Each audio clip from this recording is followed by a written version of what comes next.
You are listening to a Sustainable World Radio podcast. Sustainable World Radio brings you in-depth interviews, news, and commentary about exciting, creative, and innovative ways of living. Produced in Santa Barbara, California, Sustainable World focuses on positive solutions to environmental challenges, solutions that adhere to the permaculture ethics, earth care, people care, fair share. Are you interested in learning more about permaculture projects around the globe, how to plant a food forest, restorative design, or ethnobotany? Then stay tuned to Sustainable World Radio. I'm Jill Cloutier. This is part one of an interview with David Holmgren, the co-founder of Permaculture. So permaculture has positively affected millions of people around the globe, and you were there at the beginning. You actually were one of the creators of permaculture. How does it feel to actually be the creator of a worldwide movement that's affected millions of people in a positive way? Well, of course, this has been developing over my whole adult life, so it's something that I've really been living with, and I suppose is normal in a way, and feels like it's something that happened to me as much as something that I created. And I think that comes from a number of aspects, but occasionally when I step back, and often when I hear about incredible permaculture projects happening in places and meet people involved in those, it's quite astonishing feeling of the empowerment of what's been possible from really very small resource base that permaculture has developed really without support from government and the corporate sector, really just by ordinary people. And if you could tell our listeners, some who may not know the history of permaculture, could you just tell us a bit about how permaculture kind of emerged and how it first started? Yeah, well, of course, it emerged in the 1970s, which was a time when there was a huge interest really right around the world in what today we might call sustainable alternatives, renewable energy, organic agriculture, intentional communities. And this was not just as a alternative counterculture thing. There was also a huge interest in government, and a lot of this was connected with the energy crises and the first awareness of emerging environmental crisis. So I think it's important to see it in that context. There was a lot of other associated things happening that were both influencing myself and Bill Mollison, and also, of course, that permaculture, was one of the major things in a way to come out of that period that has persisted and grown in the more recent waves of environmental activism. The other aspect is that I think for both myself and Bill Mollison, we were sceptical about environmental activism that was based on trying to stop the world we didn't want. And so permaculture was very strongly focused for both of us about creating the world we did want. I mean, the origins of permaculture in its sort of personal sense, I met Bill Mollison when I was a student at an extraordinary academic course that you would argue possibly even today would barely exist anywhere, where there was a sort of a free exchange of ideas. There was no fixed timetable or curriculum. There was self-assessment. It was called environmental design, and it was based on training design professionals. I was in the undergraduate section of that, and I met Bill Mollison as just another participant at a seminar. I mean, he was a university senior tutor, but he wasn't in that department. He wasn't even in the same university. And from getting to talk to him, it quickly became clear to me that this was the first person who I'd met who met my definition of what I thought an ecologist should be, as none of the academic trained ecologists that I'd met did. And, on the face of it, he wasn't actually an ecologist. He was a senior tutor in psychology. And, we got to know each other, and out of that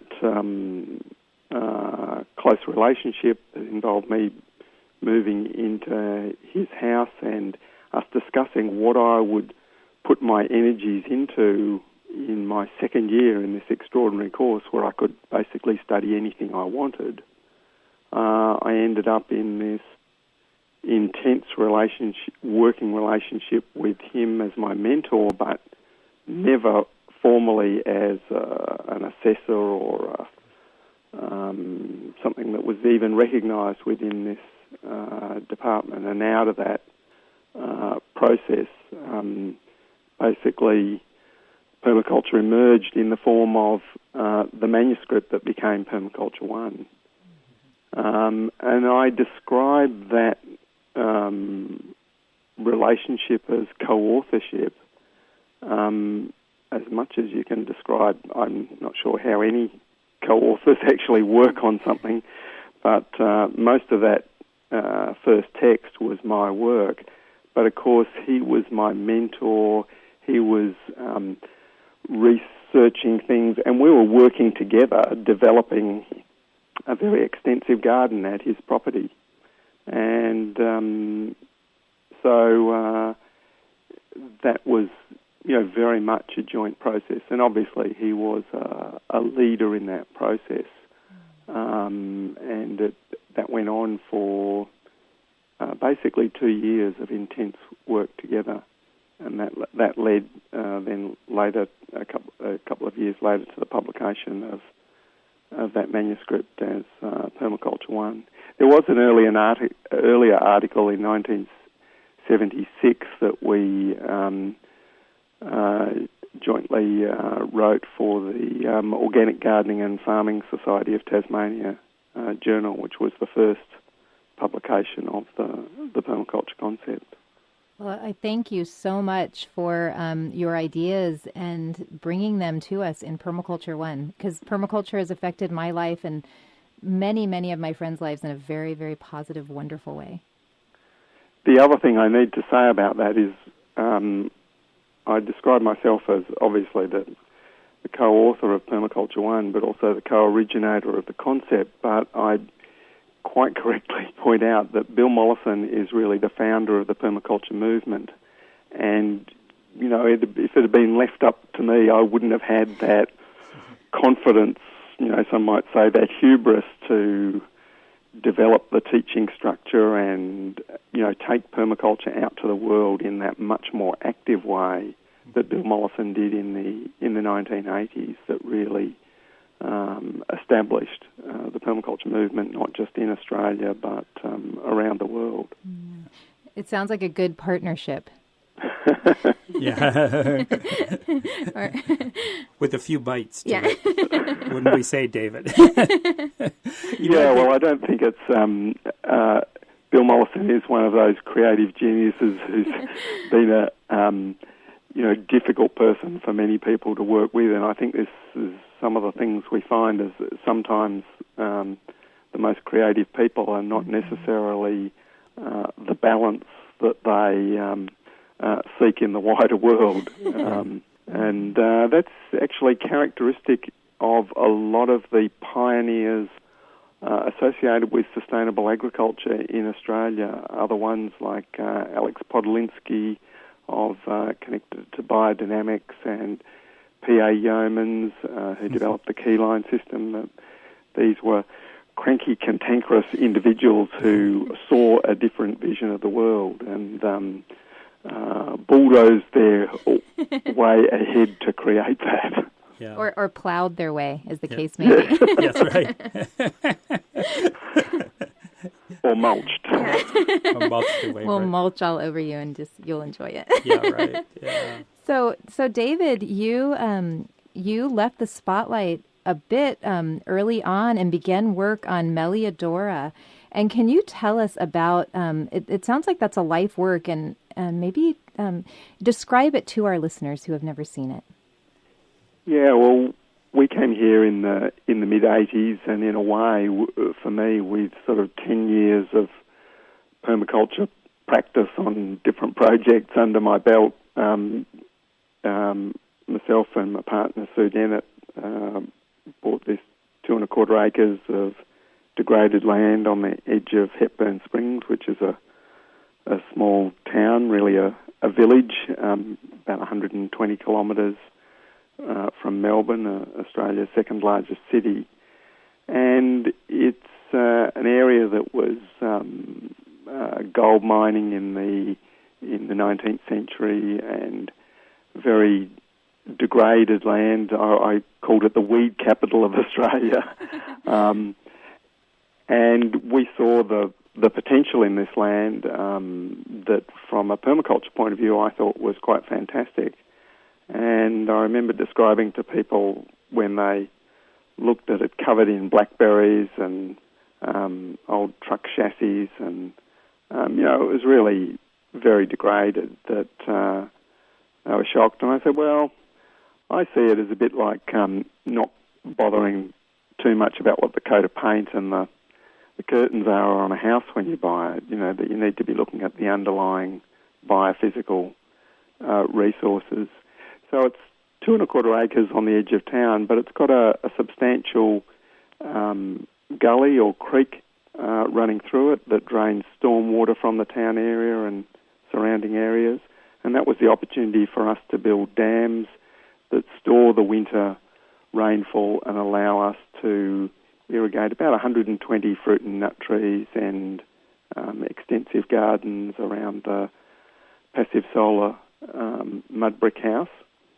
And there's a couple of other buildings that sort of form a cluster of things. It's really a small farm in a scale that might seem like a farm somewhere like Japan or some other countries.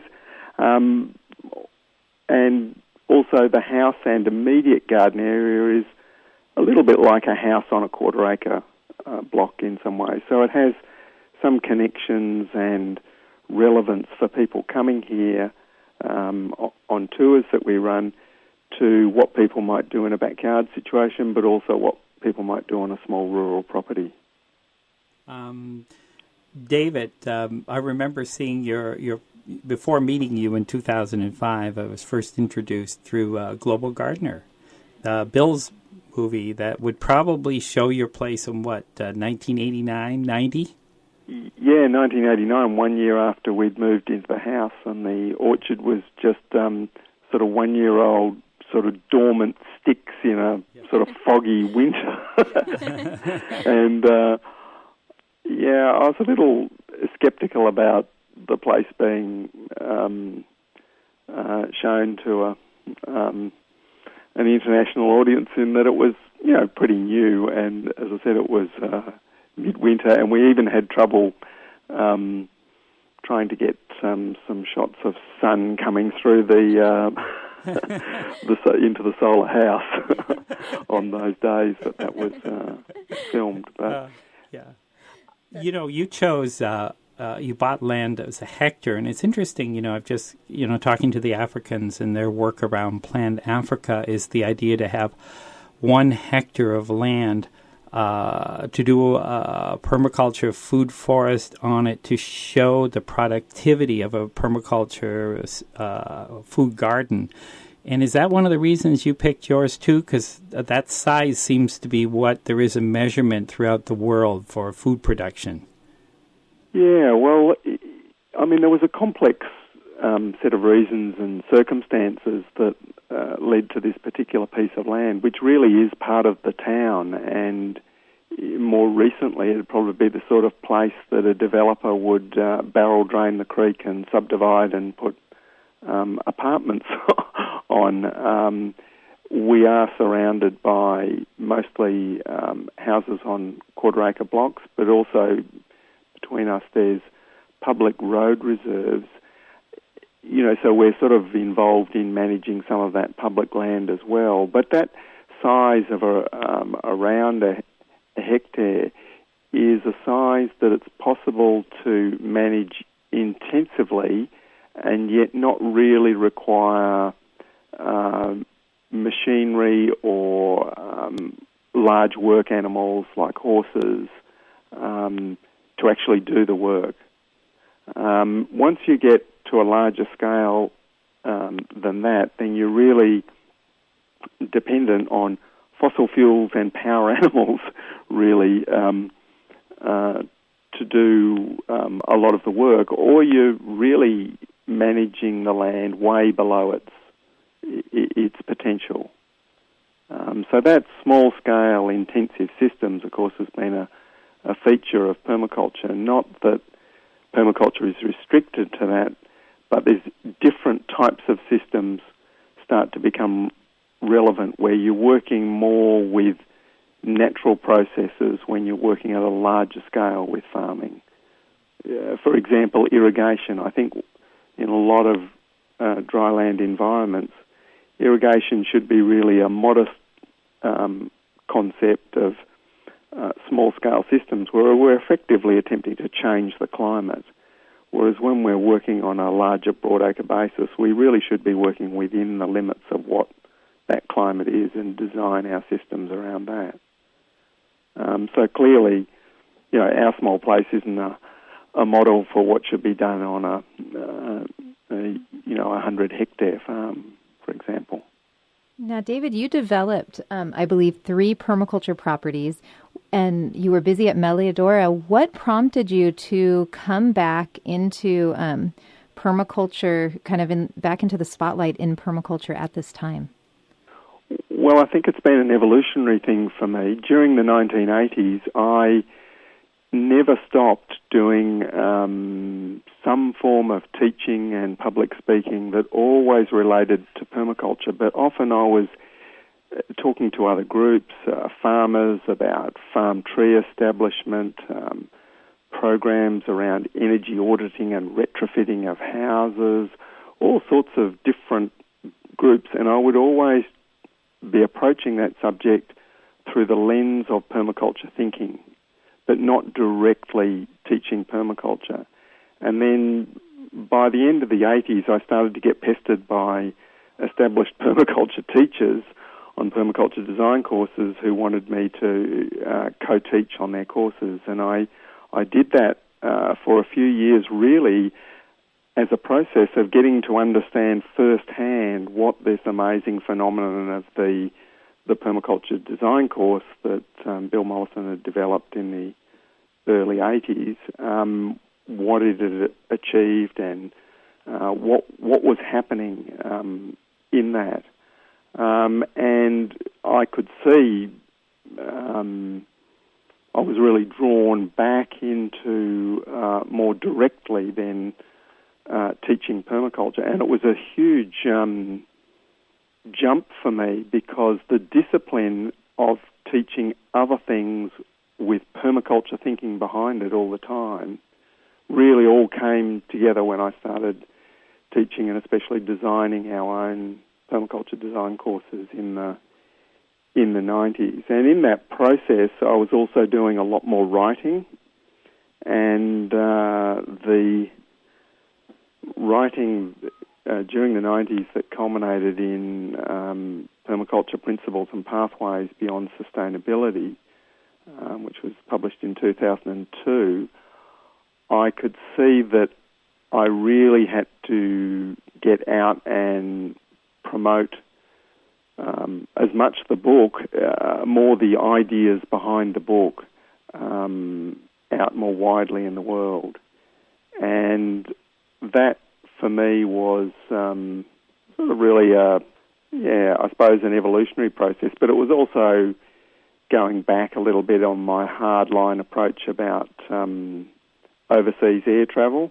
I'd always resisted invitations to just fly off to a conference here or there based on the environmental impact of doing that.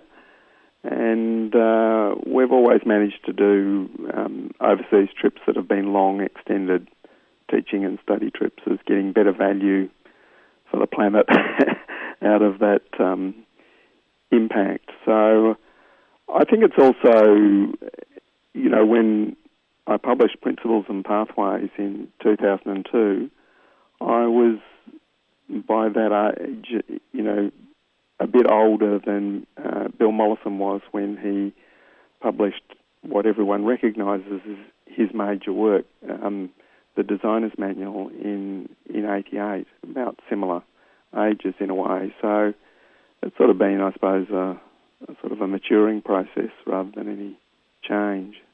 David, when I met you in 2005, when we went to the International Permaculture course in Croatia and then traveled together all over the place, and I think you and I were discussing that thing about you now coming out and teaching. This was like your first kind of worldwide tour that you ended up anyway in Santa Barbara eventually. And that was amazing, meeting in Croatia and then meeting you again on home territory. Yeah, it was so... and I'm just thinking about your presentation in Energy Descent and then your book, Future Scenarios, is kind of seeing the parallels of thought that we're developing, in your presentation. And you were way ahead of the curve. I could see it from people in the audience. Now people could look back and go, whoa. But then, the culture had not been shifted like it is right now. Yeah, well, things have moved quite fast, I suppose, in the last 10 years. In some ways, not as fast as what I was perhaps expecting. But then maybe that's the thing of being ahead of the curve a bit. My son Oliver once said to me, Dave, you are pretty insightful about what's coming over the horizon, but sometimes you're just a little bit ahead of when it's happening. As a sort of a gentle critique about, I suppose, many of us in the 1970s thought the issue of the limits of resources, as resources became scarcer, we thought the prices would go up in the 1980s, and a lot of these changes that were already unfolding in the 70s would accelerate. An irony, the magic of the market, as resources got scarcer, somehow the prices got cheaper, at least for a decade or two, and a lot of these things that we were pursuing were pushed onto the back burner. But I suppose, unlike a lot of environmental activists of my generation, I never took that message in the 80s that the limits of resources was basically a flawed concept. And so when I started to see the early evidence about peak oil started to become aware of some of that in the mid-90s, I thought, yes, I'd never really trusted this idea that there was, these limitless resources. And I started to argue that the limits of resources in the form of peak oil would be a faster and more powerful mechanism for changing the world than the slowly rolling process of climate change. And of course, in the late 90s, that was a sort of a confounding message in the environment movement, and even amongst people involved in permaculture. I think Rob Hopkins of Transition Towns fame described that, he'd been a permaculture teacher for many years, but when he had Colin Campbell, one of the pioneers of peak oil awareness, come and speak at to his students, he himself was quite shocked at understanding the implications of fairly imminent decline in the world's primary source of energy. What I find interesting is really the parallel. It seems like permaculture was born in the 70s during a time when it seemed like the resources were running out and prices were going up. And now it seems like it's emerging as a direct response to the times that we have ahead. Yeah, well, if you look at it as part of a collective intelligence, that before we've sort of run up to the edge of the cliff, that there's some collective intelligence that says, hey, these things are coming, how do we adaptively respond, then I'm fairly clear that permaculture was designed for a low-energy future. It wasn't designed for a world where we could go to the moon, where we could had free energy. And I've commonly said that if that turned out to be the future, then permaculture would end up in the dustbin of history. There might be a few people maintaining some connection to it out of, great emotional and ideological belief, but it wouldn't really have any impact or significance in the world. And arguably that's why it has remained relatively small during the decades of the 80s and 90s, whereas as these realities of this sort of multiple crisis of the climate, energy, and economic system, because it's all really one linked system, become stronger, then permaculture and associated ideas just start to make obvious sense to many people. So, David, would you say then that permaculture has always pretty much been connected to energy issues? Because I think a lot of people don't really put the two together. Well, I think it's been shaped and interpreted over the last 30 years in many different ways, because, of course, I see that first wave that I described in the 70s was configured around energy, and then, of course, the reasons that appeared to go away were partly real and partly sort of illusion, but the issues were deferred. And then in the mid-1980s, the emerging scientific consensus about climate change said, well, if the limits of resources aren't going to get you, the limits of what the system scientists called sinks, where we can put everything, the pollution, will get you in the form of climate change. And that really galvanised that second wave, what I call second great wave of environmental activism in the late 80s, early 90s, that permaculture was again a part of.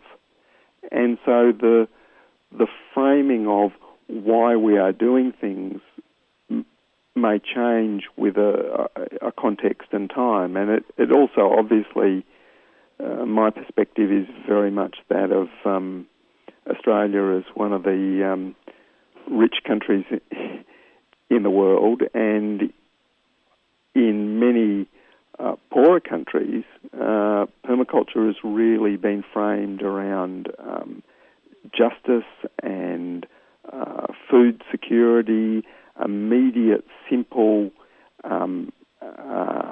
accessible technology that people can make and do themselves. That is maybe been different to the way it's come across in affluent countries. So I think the context and the times change that, but the underlying belief that the energy flows are what drive natural systems, and the nature of energy flows drive and determine human systems as well, because we are just a subset of those wider natural systems.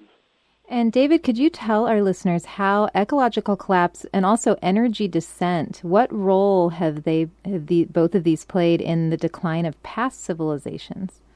Well, I think there's a lot of study, very extensive work by many historians, some of the most well-known, Jared Diamond and Joseph Tatner.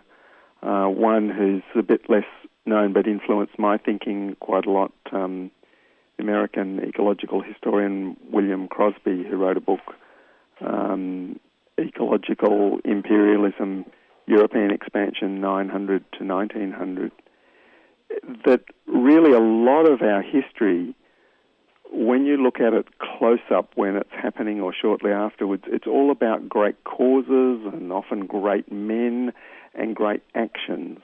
And then when you step back a bit, it's about geography and economics.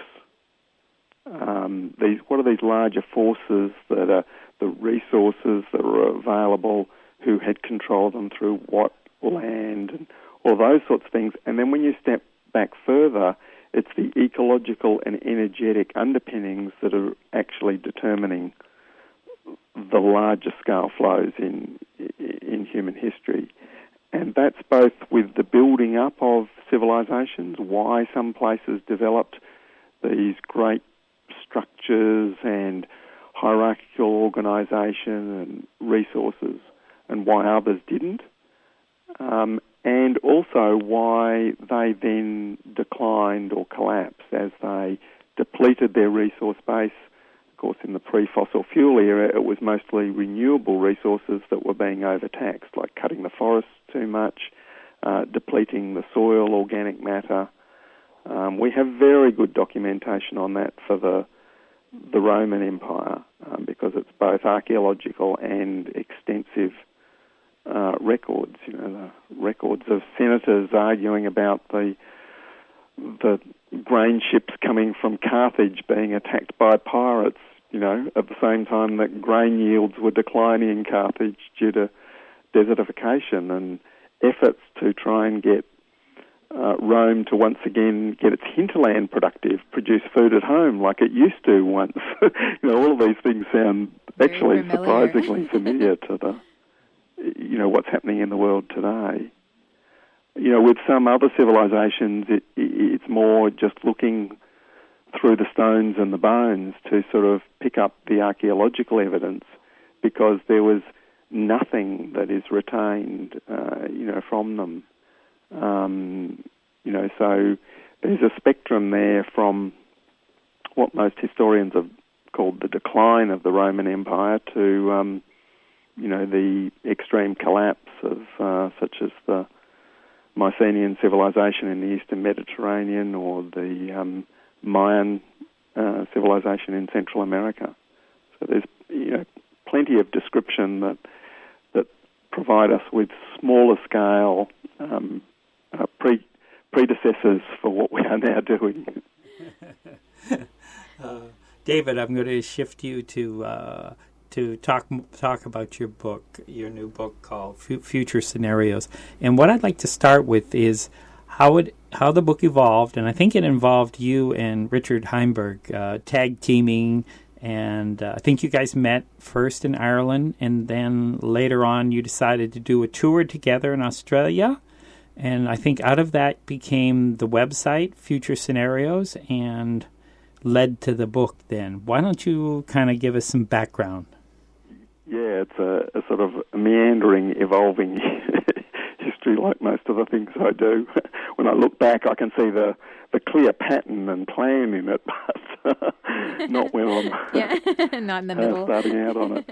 I met Richard Heimberg. We were both invited speakers at an amazing conference called Fueling the Future at the little town of Kinsale in Ireland, organised by permaculture pioneer and Transition Towns founder Rob Hopkins, and spent some bit of time. We were staying in the same place with Richard and his wife and my partner Sue, and we found we were very much coming from the same place philosophically, and both aware of each other's work. And I suggested the idea of a combined peak oil permaculture tour of Australia, and the following year, 2006, we did that together. And I'd never done this sort of round the country, capital cities speaking tour, like a sort of rock and roll roadshow sort of event, due to Richard's very limited time. But we were also doing workshops where we were explaining to audiences, including some sort of loosely connected to government planning, about the implications of these things.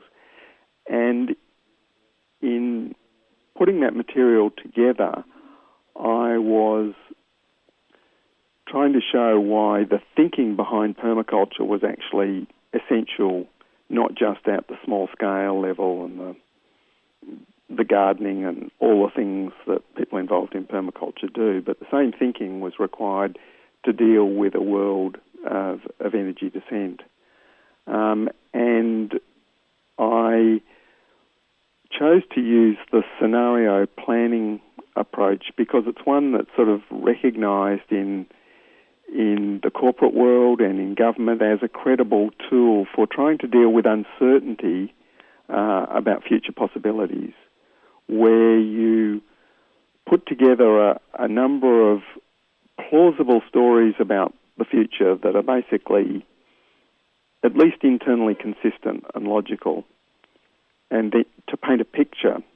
And then you don't necessarily say which one do you think is going to happen, but you try and do your planning for that future around that any of those could emerge. And of course, most famously, Shell, one of the world's largest oil companies, was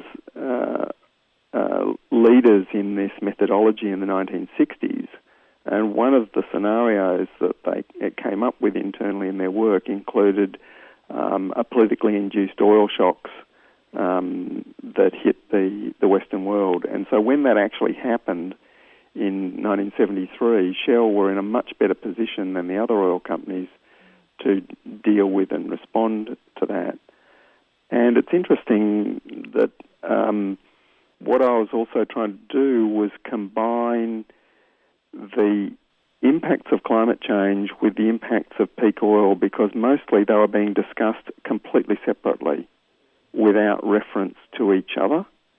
And when there was an awareness of one, there still wasn't the integration of how does one feed into the other.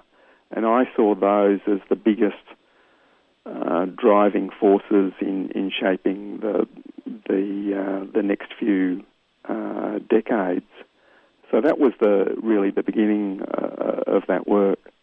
And David, could you tell our listeners, for those who haven't read the book, tell us about your 4 possible long-term scenarios that you write about in the book? Yeah, well, this again is sort of building on earlier work that I'd been using for quite some time in promoting why we should consider what I call energy descent, this continuous decline in the availability of energy and resources for each succeeding generation. Because I was showing that as one of 4 possible long-term futures for humanity. And the first one is the default one that I grew up with in the 50s and 60s, which I call techno-explosion, which is really based on the emergence of free energy sources and limitless resources and all of the stuff that, I was promised holidays to Mars when I was a kid.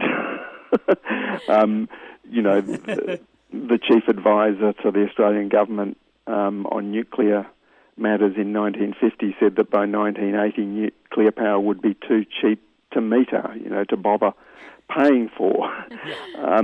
So that was the belief, and of course the chances of that emerging have been getting more and more remote, but there's still sort of our economic system is essentially based on that assumed future, and that we're just going through some rough patches at the moment. The second scenario of those long-term futures is I call techno-stability, and that after we get over this sort of crisis and hump, we're going to move on to some sort of plateau, maybe a little bit lower in total material energy consumption than what we're at now, but somehow the rest of the world is going to get up to some sort of moderately affluent standard, and we're going to use renewable technology and stabilise the global population and somehow deal with depleting resources and not use coal and not create greenhouse gas emissions. And we're going to develop a steady state economy, even though our money system is at the moment totally dependent on perpetual growth. That's the future that's promoted by mainstream environmental organisations, and increasingly is starting to become the new sort of norm of the future, now that the techno-explosion one is looking very shaky. And then beyond those two, the one that people consider, to the extent that they do at all after that, is the end of the world.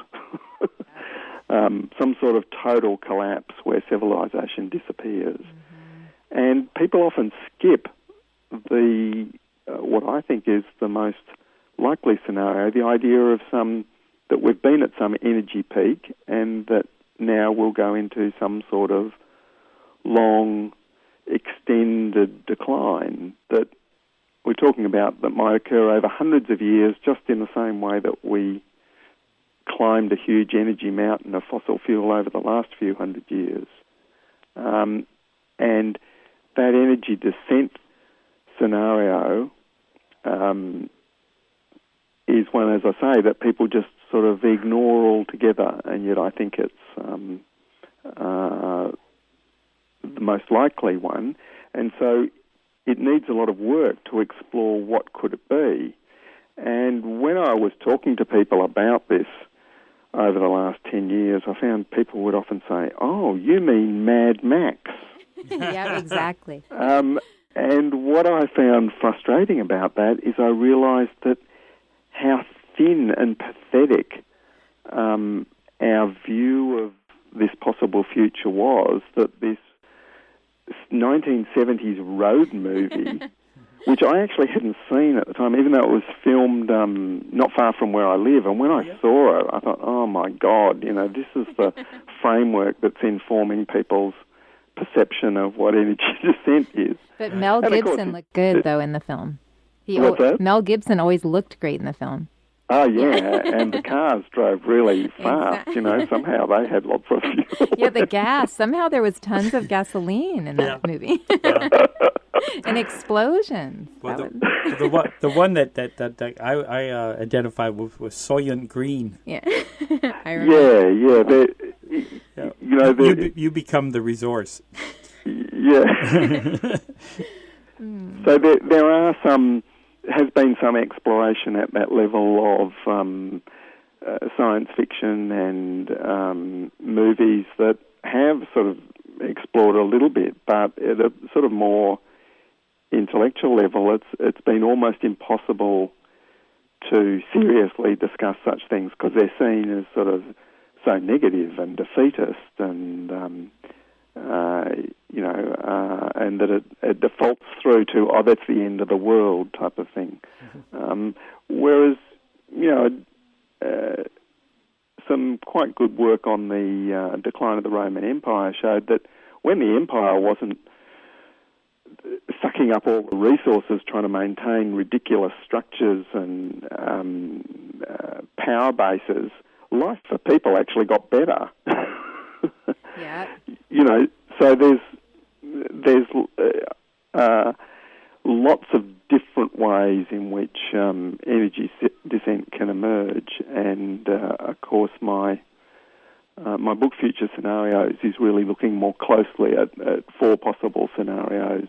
That in the next 10 to 30 or 40 years that could emerge, driven by these 2 great forces of whether climate change is, whether we are in now this accelerating climate change, and the rate at which oil and other high-value fossil fuels decline now that we're at the peak of oil production.